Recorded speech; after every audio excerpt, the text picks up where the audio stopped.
What's going on, everybody? Cues with the Beauts. I'll save you all from my little rap this week, the jingle jangle, if you will, because we got a lot of really good questions, so I just kind of want to jump right in. Frederick? Well, just to say, you did just do the jingle, so you didn't. I did it off air, Fred. Yeah. Some things need to be off the record. Okay. So if you really want it, you can cut Nothing and paste sacred it. anymore? Yeah. No. All right. First question from Joe B. The NWHL bubble has been awesome until the burst with Riveters having to pull out due to COVID. How does the NWHL harden their bubble again to complete the season? And does a top team like the Whitecaps have a clear path to the Isobel Cup? Alexis, you're inside. Lot in there. Yeah, let me break down this question one step at a time here. Yeah.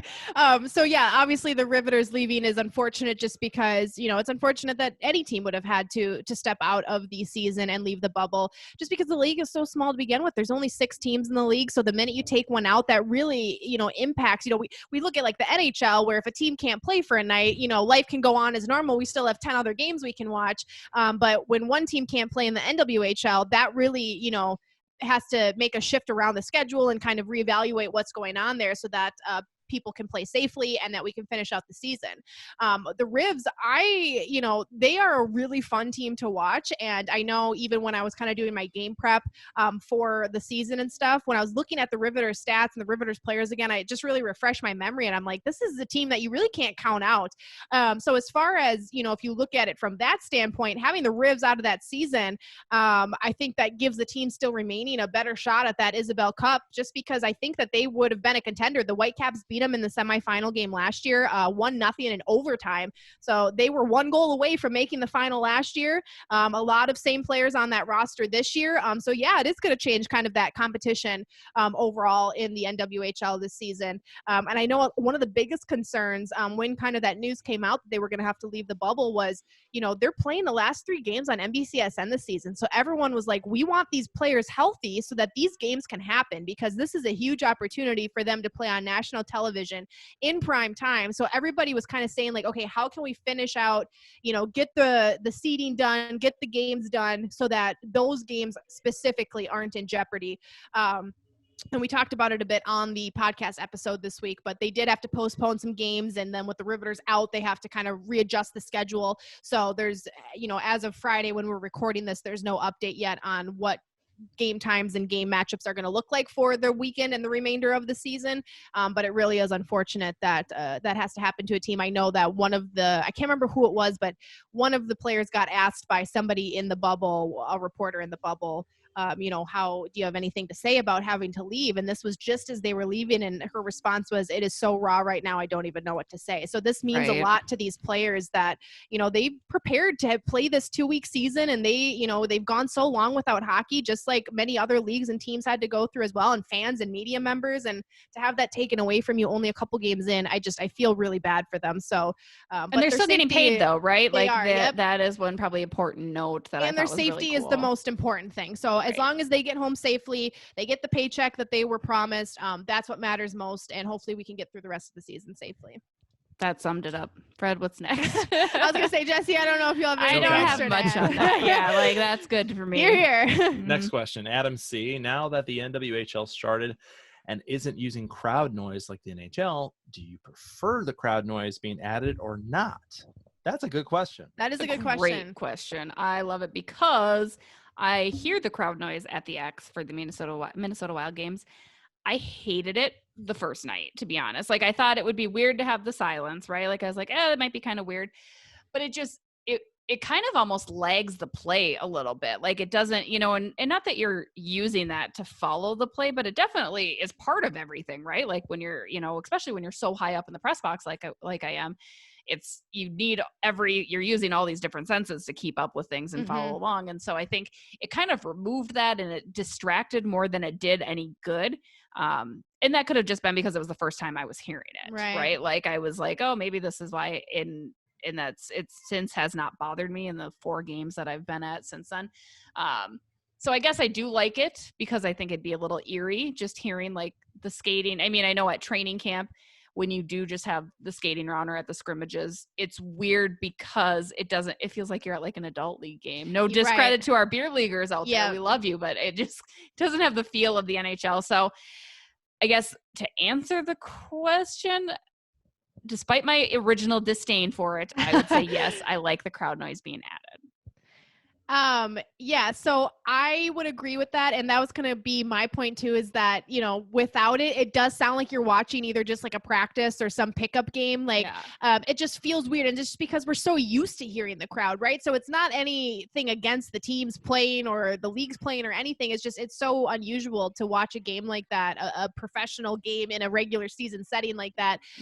So yeah, I will say that watching the NWHL games, it is weird hearing like the women yelling at each other, and you hear the skate so much harder. It is strange. It doesn't bother me though listening to it in the NHL. I don't have too hard of a preference either way, but I definitely notice it. I notice the absence of it more than I notice the fake fan noise. I guess I'll put it that way. So, but it is what it is. They're doing what they can to try to keep it normal, and the NWHL just opted to not do it. And the games go on as usual. I know we talked to a lot of the coaches about that on coaches calls for the NWHL these past couple weeks, and they were like, you know what, it is really weird at first, to be honest, but they were like, you get so used to it, and the players are talking on the bench, and one of the coaches told us that their players were singing Eye of the Tiger on the bench during a commercial break to keep themselves busy. So they were like, it is weird, but you get used to it. And I think the same goes for us people watching at home. So see, I don't like the crowd noise, and I think the NHL is missing out on opportunities of actually bringing the excitement of the bench to the TV, because they've just like eliminated it basically. Right. Like well, it is kind of fun to hear those conversations. Actually had that big hit the other night. Yeah. And you had the whole bench go, woo! Like that was awesome. That was cool. Well, and I will say, when you're in the rink, you hear those so much. Like that hit that Capo and that hit that Fiala threw again. We're glad that Matt Royce, you heard that without question. So, I mean, when you're there, you still are hearing more than you would in a normal arena setting, right? Like there's not as much commotion going on, but no, we're not there, Jesse. We have to live our life through the TV. And so you know, though, only given what Fox Sports, or excuse me, Bailey Sports, or whatever it is going to be now, gives us. And I want to hear the bench way more. We don't bring that up because don't we talk know about many it. folks are not happy with Sorry, that, guys. So. Everyone's Let's go on to the next question. Yeah. Next question. Derek F.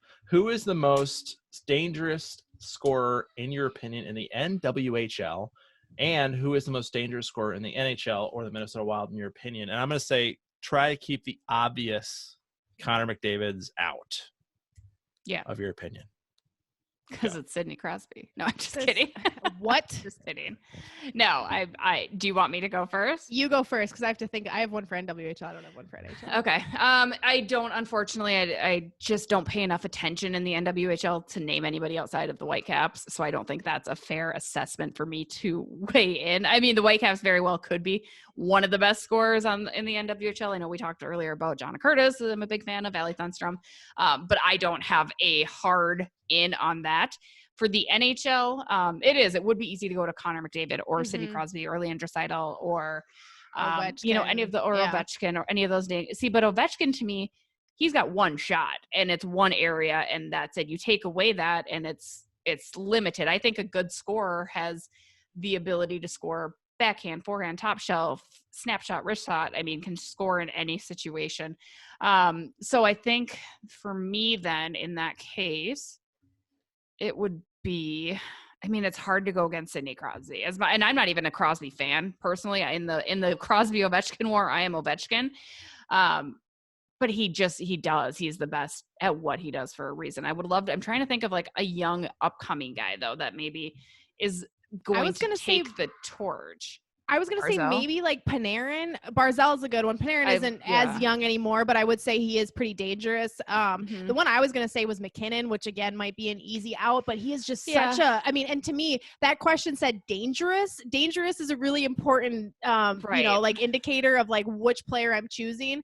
So I don't know. I would, again, outside of like the obvious answers, and Nathan McKinnon might fall into that category of obvious answers. I know a lot of people argue he's the best player in the league. So that might be an unfair answer as well, but he was kind of one of the first players that came to my mind outside of Crosby, Ovechkin, McDavid, yada, yada, yada. So, you know who I actually really like that I don't think gets maybe as much conversation surrounding him, and maybe it's just where we're at. Maybe there is more. Andrei Svechnikov in Carolina. I really like him a lot, and he makes the fun goals, and I think he's more lethal than people give him credit for. So maybe I'll go with him just to be a little bit different. For the Wild, taking away the Kevin Fialas, taking away the Kirill Kaprizovs, your most dangerous score for the Wild would be... Stop it. I know what's going through your head right now. You're like, there isn't one. I don't know. I mean, Joel Eriksson-Ek. Let's say that. No, I'm just kidding. He's not dangerous though. I mean, Kaprizov is. I think for the Wild, he needs to shoot more in order to really solidify his position. Oh, I actually have one for the Wild. Okay. I would say Matt Dumba just because of how hard his slap shot is. And I think that people often will kind of overlook defensemen as dangerous scorers, but I do think that, when Matt Dumba winds up for a slap shot, you can hear it ring off the post from literally miles away, like when he isn't able to find the back of the net. So I would say he's pretty lethal on defense, and he can move pretty quickly as well, so he can kind of dodge his way around players and get a good shot off. So I think outside of the obvious ones from Minnesota, I would probably go with Matt Dumba. I mean, last week he was my pick for the leading scorer for the Minnesota Wild. That is true. So plug. I don't hate that. Yes, another plug for that. Also a plug on slap shots. I'll be coming out with the USA Hockey Magazine story about slap shots diminishing in the NHL and why that's true. Where? Because Brian Rolston left and everyone you don't have time. We can't ever live up to it. You have zero time to wind up and do a slap shot. You see Dumba do a slap shot maybe more on the power play than you do ever, but I feel really good NHL insight. TJ Oshie weighed in. We had when they do slap shots now, like they do it so quickly. Like Matt Dumba's slap shot is like boom, boom, like it's over with in 2 seconds. Like before, people would be winding up and they'd be waiting and then shooting. Like they don't do that anymore. That's a good point. Go check out Jesse's article. Go check. It's gonna be a good one. It's a good one. And I gotta say, NWHL. Yes. Who's your NWHL? It's got to be Allie Thunstrom. Again, just the word dangerous to me because she is somebody who you do not want to turn the puck over to her. You do not want to give her space to move. Even if you don't give her space to move, she will find it. So she kind of can turn any situation into a scoring opportunity is what I always like to say about her.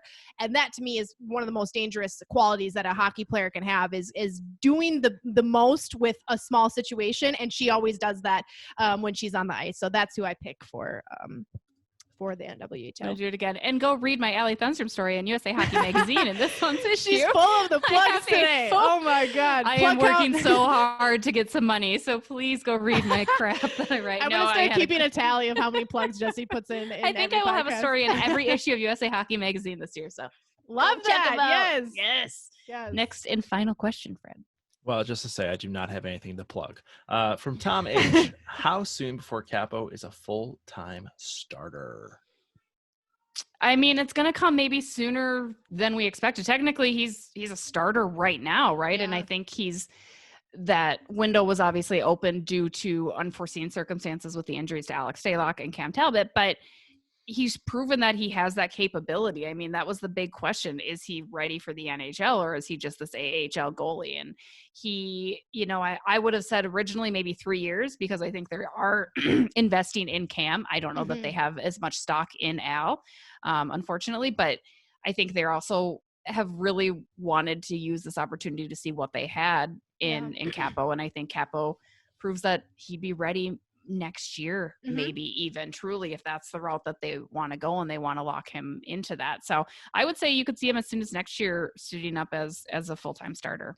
Yeah, my computer's about to die, and I'm going to make this quick because Jesse covered all of the main points. But I agree. It's going to be completely dependent on, when does Al come back? What does that goalie situation turn into? Because if Capo's playing really well, they might say, well, we might want him to continue, starting games or playing games. So I know we actually answered this question, a couple Q's with the Beauts editions ago. And I think we both were on the same page that within a couple years, we could see him as a starter, but that Cam was kind of their go-to guy right now.